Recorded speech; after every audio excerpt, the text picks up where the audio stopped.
Welcome back to Socialist Republicanism for All. Today's date is the 16th of May 2023, and the title of today's audiobook is Courtsmartial and Revolution 1914 by James Connolly, from Irish Work, 19th of December 1914, transcribed by the James Connolly Society in 1997. And I'm just going to skip to the note at the end of the article on Marxist.org here.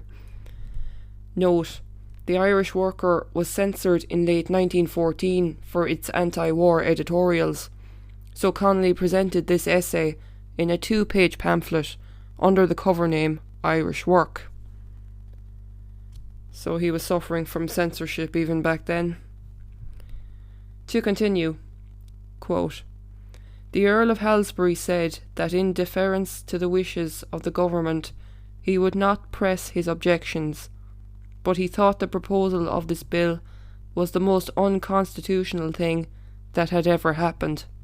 End quote. The foregoing sentence is from a report of a debate in the House of Lords on the Defence of the Realm Consolidation Act on Friday, November 27th.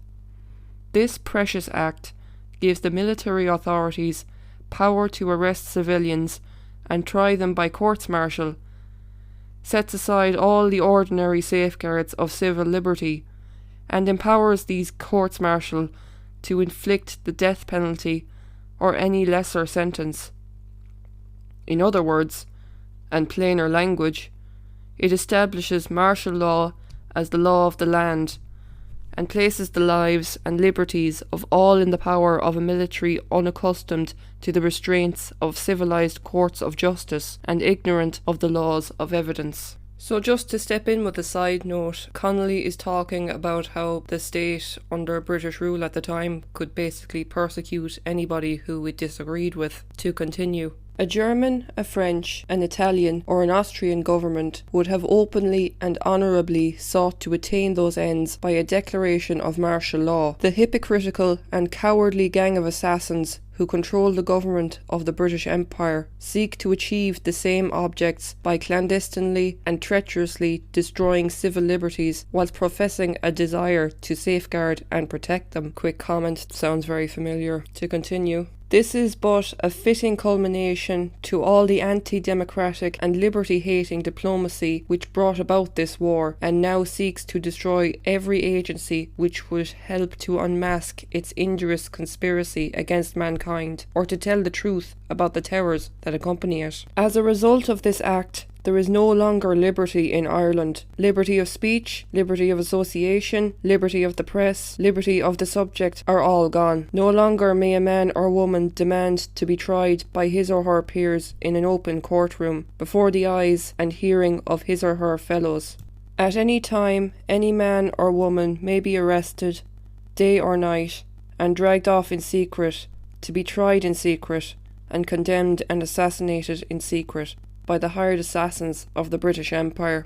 Just to step in with a side note, this is very reminiscent of the diplock courts that were brought in by the British government in the six-county state during the Troubles. Many people on the Republican or Nationalist side were often abducted from their homes and tried in what was called diplock courts, which was named after a certain judge who presided over these, and it was basically a show trial by the British state to persecute civilians in a way that Connolly is describing here now. The process is often referred to as internment without trial, and this policy was agreed upon in 1971 by the Prime Minister of the Northern State, called Brian Faulkner, and Ted Heath, who was the Conservative Party's British Prime Minister at the time. To continue, there is no break in the continuity of the methods of British imperial rule in Ireland. Dublin Castle is always Dublin Castle, the same at all times, loathsome, lying, hypocritical, murderous. Of course we have the word of this government that no death sentences will be carried out until the Parliament meets,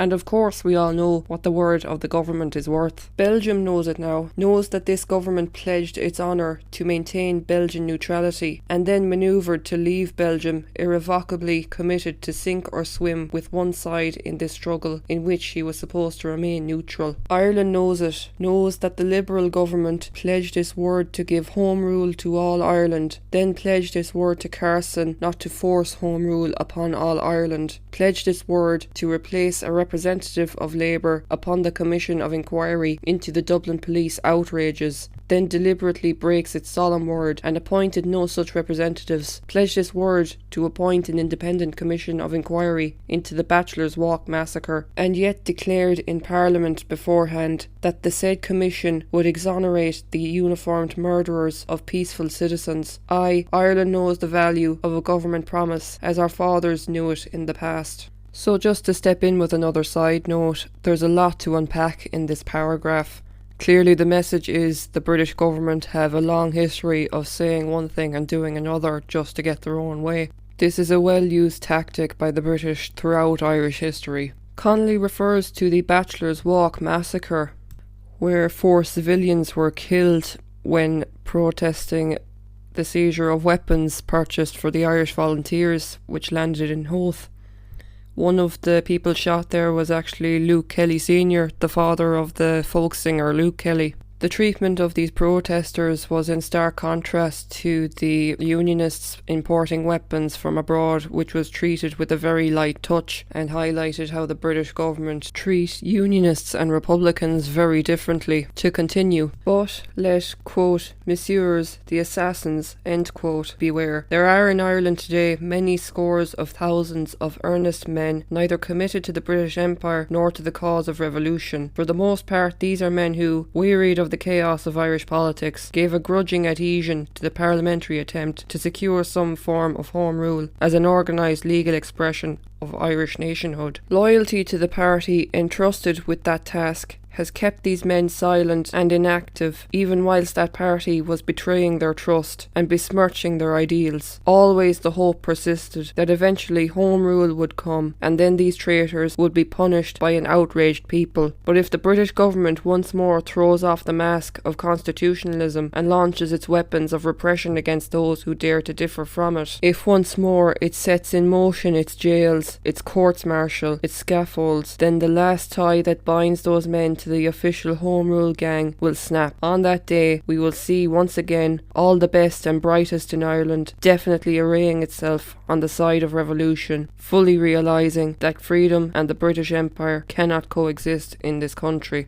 The constitutional mask, the simulacrum of civil liberty, still paralyses the activities and holds the hand of many a true Irish patriot, as the boasted freedom of contract of the wage system still hides from many a worker the reality of his slavery. But once let the government drop that mask or abandon that presence of civil liberty, and then the result will see such a resurrection of Irish revolutionary spirit such as has not been seen for generations. So, as a quick side note, it seems that during times of bourgeois peace, the constitutional nationalist route appears to be the most popular, but when the British government eventually slips the mask and starts to do things that are outrightly wrong, the revolutionary spirit comes back into play. And over the course of Irish history, these instances are usually about 2 to 3 decades apart, give or take. To continue, a resurrection! Exclamation point. Aye, out of the grave of the first Irish man or woman murdered for protesting against Ireland's participation in this thrice accursed war, there will arise a new spirit of Irish revolution. Quote, the graves of those murdered for freedom bear seed for freedom, which the winds carry afar and re-sow. End quote. Yes, my lords and gentlemen, our cards are all on the table. If you leave us at liberty, we will kill your recruiting, save our poor boys from your slaughterhouse, and blast your hopes of empire.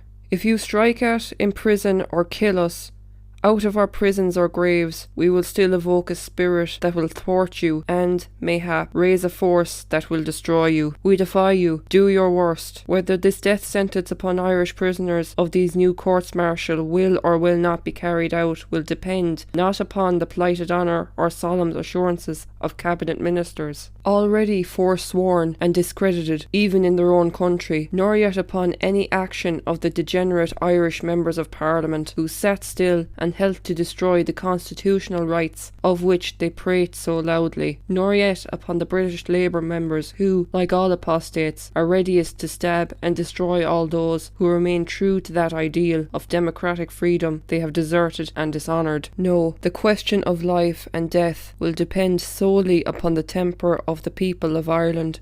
If they remain dumb, nerveless, lacking intrepidity, quivering too mutely in the leash laid upon them by the apostles of, quote, caution and restraint, end quote, then the blow will fall in increasing severity and ferocity. Arrest will follow arrest, blow will follow blow, and sentences will increase in savagery in exact proportion to the tameness of the Irish people, until at last the death penalty will once more strike down those who embodied the rebellious people of the Irish race. Oh, it is all well planned. Their fathers in hell could not have planned it better. And this concludes the article. Last updated 14/8/2003. So there's a lot to unpack from what I've just read out, but a major overarching theme here is that those who partake in constitutional nationalism, or home rulers as Connolly has referred to here, are part of the very system that oppresses those who are most disadvantaged in society, and become part and parcel of the very imperialist capitalist system that is the root cause of such oppression in this country. Connolly refers to the apostles of caution and restraint, and this was a major recurring theme in my previous video, the audiobook entitled Ireland Disaffected or Revolutionary, where those who are so cautious as to strike at the correct moment that a revolution never happens at all and end up becoming tools of counter-revolution. I'd also like to bring you guys back to a quote that Connolly included in the article with regard to our patriot dead. Quote, "The graves of those murdered for freedom bear seed for freedom, which the winds carry afar and re-sow." End quote. This reminds me about a story of a king in the Persian Empire called Darius III, who was so hungry for land, who kept trying to battle this nomadic people called the Scythians. These were the last people that he needed to conquer. But his problem was, whenever he tried to battle them for land, the Scythians always retreated. And when he sent a messenger to meet with the leader of the Scythians to ask why they would not engage in battle, the leader of the Scythians calmly responded that they do not own any land, as they are a nomadic race, and they do not feel the need to engage in battle for land that is not theirs, but to not confuse this with a fear of battle or cowardice of any kind. And he said to the messenger, if you want to battle, try and go near the graves of their dead, and they would have a serious battle on their hands. And I think this story blends in well with what Connolly was talking about, because those who follow constitutional nationalism for fear of confrontation with the imperialist state, that state will eventually overreact to someone rebelling against it, and this will trigger a real spirit of revolution. This happened with the execution of the 1916 proclamation signatories, it happened with Bloody Sunday in Derry, and it happened with many other occasions throughout Irish history. So that concludes the video. I hope you guys thoroughly enjoyed it, and I hope to see you guys in the next one. Slán go fóill. A republic for the working class, economic